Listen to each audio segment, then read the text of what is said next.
If it's love, I want everything. Touch my soul, touch my heart, don't judge my mental. They told me that life is simple, been real since Papa Pimple. I started out in the rental, sonata, the presidential. Speak once and listen twice, they told me that less is simple. What's good, GATV family? I see the motion. I see the love, y'all. I always gotta point that out.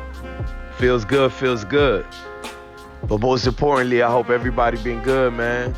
Crazy things going on out here, man. Crazy things going on. So Diddy's former bodyguard has claimed the notorious B.I.G. wasn't killed in the drive-by shooting. I mean, we can all agree, folks, we heard all angles about BIGGIE. So many different stories. Sometimes it's to the point when you hear something else, you're like, I made my peace with it, you know? But this is interesting because the FBI document states that the Juicy rapper, Juicy meaning his popular song Juicy, was killed in a drive-by shooting on March 9th, 1997.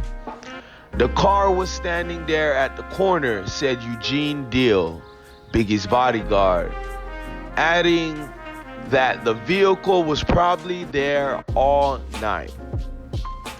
Now, Diddy's former bodyguard again says he has claimed that the notorious B.I.G. wasn't killed in a drive-by shooting and that his killer was instead waiting for him all night. The rapper, whose real name is Christopher Wallace, was shot and killed in the early hours of March 9th, 1997 in Los Angeles, California. I mean, the brother was only 24 years old. FBI document states Wallace was traveling in the passenger seat of a Chevrolet Suburban after leaving a party at the Peterson Automotive Museum when a Chevy SS Impala pulled up to the vehicle at a red light and a gunman opened fire from within. Wallace died less than an hour later at a local hospital. See, guys, initially I thought he was like, in the same predicament Pac was in, where Pac, somewhat tried to last for several days, but, Big, died basically right away, man. Like an hour later, I totally forgot that. His autopsy, which was released to the public in 2012, states that he was shot 4 times. To date, the murder remains an unsolved mystery, In a video published by the YouTube channel The Art of Dialogue on Tuesday, Eugene Deal, who said he was traveling in a second Chevrolet Suburban, he was with Diddy, real name Sean Combs, behind Biggie on the night of the shooting, gave his own account of what happened. He says, wasn't no drive-by. The car was standing there at the corner, he said. The story they tell is not truthful. Yeah, man, I know that gotta be hard, man, seeing all these reenactments of Biggie death and seeing these reenactments and these biopics and documentaries and stuff like that. I know that gotta be hard to see, man. It just hurt because they lie too much, man. A lot of this shit be lies the way they put it together, because they listening to these white boys who wasn't even there. How the hell and I don't want to make this racial, but they take these white boys who wasn't even there and want to use the story that they want to tell, which is not the truth. Wasn't no drive-by. Car was standing there at the corner. We talk about this shit all the time, bruh. The stories they tell, it's not truthful. And now people are sitting here believing every Biggie movie that you've seen, they say it's a drive-by. When the witness tell you the car was stood right there at the corner, the car was probably there all night. Deal has previously said that he believes Wallace was not the intended target on the night he was killed. Speaking with Vlad TV last year, Deal said he received intel earlier that day that people were out to kill Combs, who at the time went by Puff Daddy. I mean, that brother had so much freaking monikers of a name, you know, Diddy, Puff Daddy, Sean Combs, I mean, all this foolishness, whatever, man. Let's get back to the story. I said to him, Puff, and this is Biggie's bodyguard, Eugene Dill, talking. He says, I said to him, Puff, I got some intel. The guys are coming to kill us tonight at the museum party.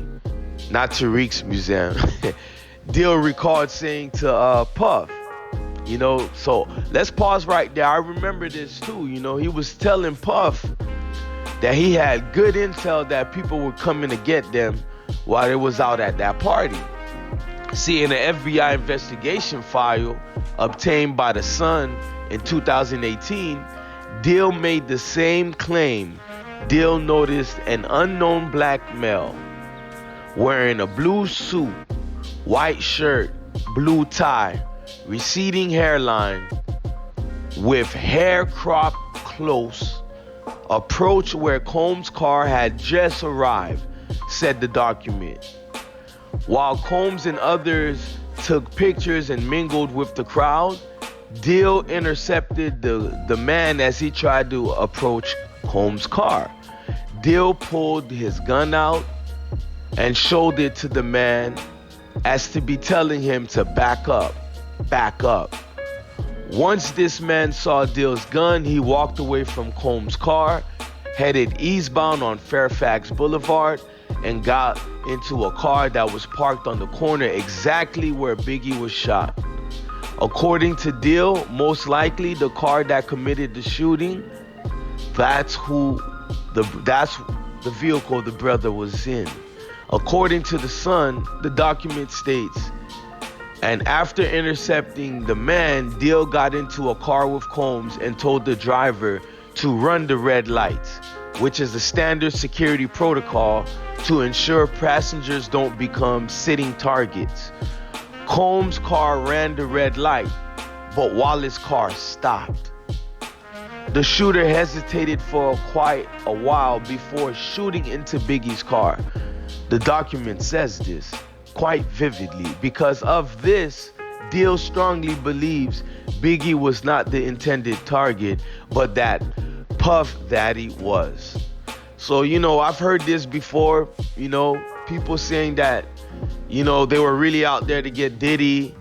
And I find it interesting because before Eugene was saying that Diddy is the one that set Biggie up, now he's saying that, you know, Biggie was not the intended target. So, you know, with these stories, folks, I tell you guys, you know, don't jump the gun when you hear them. Because if you was a fan of Biggie like I was, it's not much you could do about these stories. These are people's accounts to which we still can't prove what's what. So, you know, my final question to my family is, do you think the case regarding the notorious B.I.G's death will or will not be reopened? Is it 1, you think it will be? 2, it's possible, but I'm not sure? 3, I don't think it will be? Or 4, other or no opinion? GATV family, this was your boy again with another one. Like, comment, share, subscribe, but do me a favor, people. Hit that notification bell so you can catch me when I'm dropping. All right.